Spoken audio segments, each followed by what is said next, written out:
Hi y'all.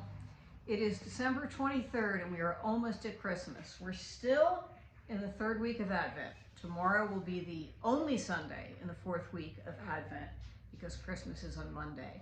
So I'll try to get a video out tomorrow. If I do, it'll probably be a short one.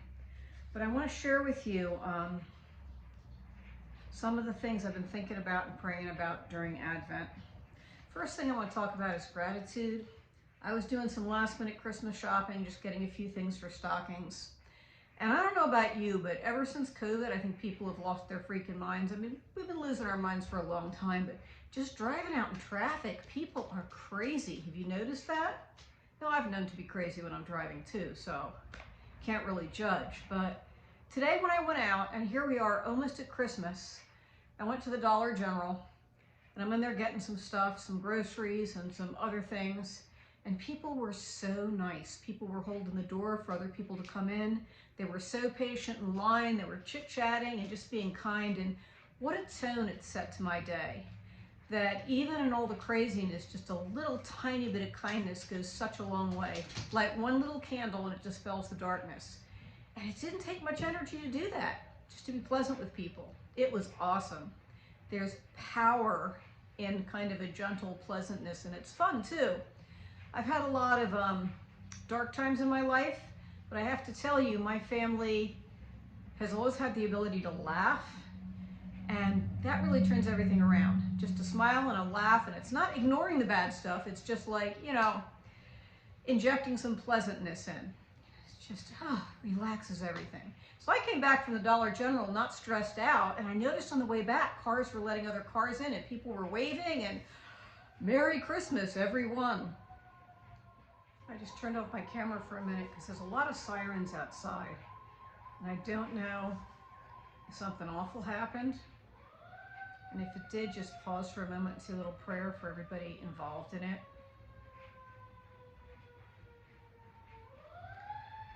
Or it could just be Santa going on the fire truck around town. That's been known to happen in my town too. So let's hope it's that. But whatever it is, we turn everyone connected with that over the care of God. Wow, it's close, whatever it is. Anyway, so that's how it is, isn't it? A mixture of darkness and light, always. But a light shines in the darkness, and the darkness can't overcome it. Some of the things this Advent I've been thinking about are trust. I want to tell you about my daughter's rat. What the heck? I'm getting candy. Thank you. Merry Christmas. Wasn't that timing perfect? Let me fix my camera. When I realized the fire truck was like really close to my house, I ran outside, and sure enough, it was Santa and his little firefighter friends. The elves are, you know, when it's not Christmas, they're firefighters. We're bringing candy. So it was a happy thing. So thank goodness for that. And it's funny, makes a good segue if I can find my book. Hang on a second again, that threw me. I got my notes written on the back cover of this book. Anyway, one of the themes for Advent for me has been trust. So I want to tell you about my daughter's pet rat. This is going back a long time ago, years ago. She had a rat named Yavana. Now, if you aren't familiar with rats as pets, I'm not talking about wild rats from the sewer. I'm talking about the kind of rats you buy in the pet store. They are fantastic pets if you get them young. Personality-wise, they're more like dogs and cats. They get very attached to people. The females are very, very busy and like to nest all the time. The males just like to lay around and chill. You can litter box train them, but it's easier with females than males because sometimes the males just don't care. But she had Yavana, and she had Yavana's mate Aiden, and they were awesome rats. They couldn't always stay together because they did what a male and female rat will do, and they had a lot of babies, and we found homes for all the babies. But Yavana, after she had babies, she loved my daughter even more. And she would take shredded newspapers and cover her babies when they were little in the cage. Well, my daughter, Annie, would let these rats sometimes on the floor of her room out to play. And then when time to put them away, she'd open the cage, they'd go right back in the cage.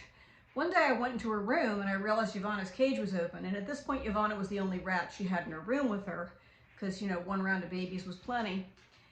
And I saw Yvonne. Annie had fallen asleep on her bed. And Yvonne was taking an entire sheet of newspaper. I mean, the kind you open up, your old-fashioned newspaper, the broadsheet. The rat was this big, and this newspaper page was this big.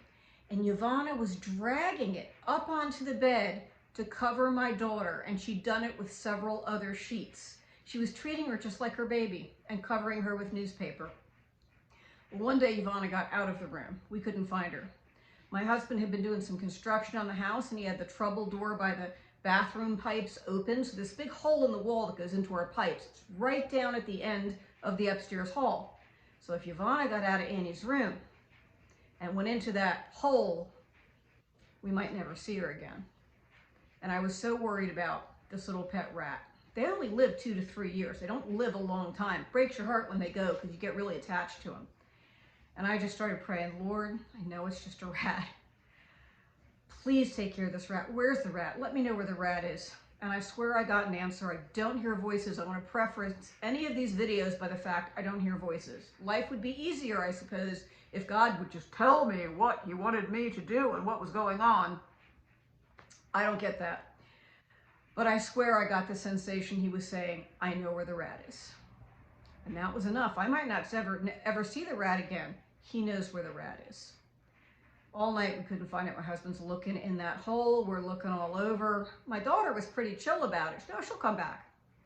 The next morning, I'm going toward her room, and there was a dresser at the end of the hole, and there's Yvonne's face peeking out from under the dresser. This rat was not an idiot. She didn't go crawl in a hole in the wall. She was just under the dresser the whole time. We looked the night before. We didn't see her, but, you know, little tiny rat, big dresser. She probably was in the drawers at that point. Y'all think I'm crazy keeping pet rats, but trust me, they are amazing pets. And it's like kind of almost felt God chuckle saying, I know where the rat is. And that became a slogan for me. That became a saying.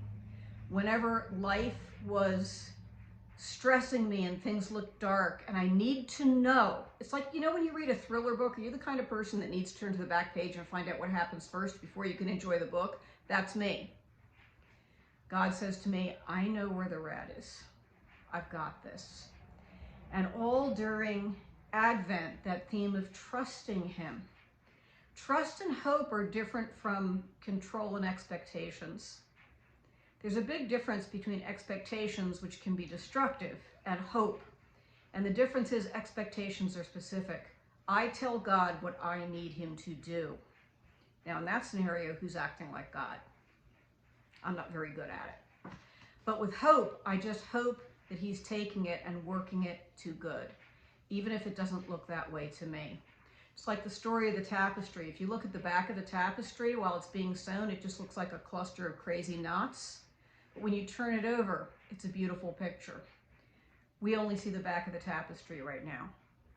That's not to deny genuine pain. Believe me, I've had plenty. We all have. But man, he knows where the rat is. And this Advent, just thinking about trusting him and thinking of that situation that happened over 20 years ago. Yvonne is long gone. But boy, was that rat a little parable for me. Now, I wanted to mention this book. I might actually do this book a little bit more in tomorrow's video for Christmas Eve. But this is a wonderful little book that ties into that whole theme of trust. It's called The Father Speaks to His Children. And we can so easily have a view of God as cranky. As you ever look at artwork, even like Michelangelo's great artwork, God always looks thoroughly annoyed. He's an old man with a white beard. It's like an evil Santa. I'm gonna get you, zap, zap. I mean, that's how it looks to me. I do tend to look at things cynically. And that's not who he is. That's not who he is at all. He is a loving father. And yes, I have read the Old Testament. He is a loving father. And this little book, in it, it has kind of that notion that God wants us to realize he's a loving father.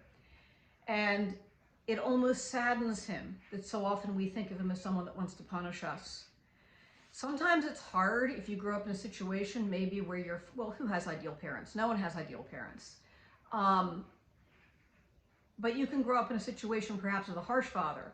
And therefore, when you look at God as Father, you can kind of transpose your own father on them. you know, he's not like that.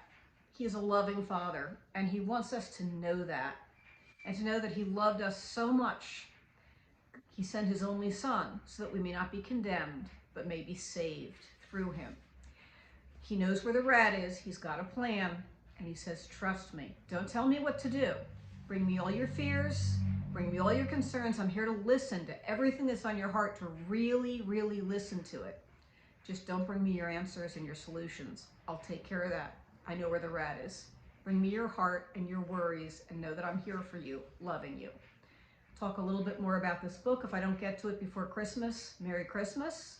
And I'll talk a little bit more about this book probably next time. See ya.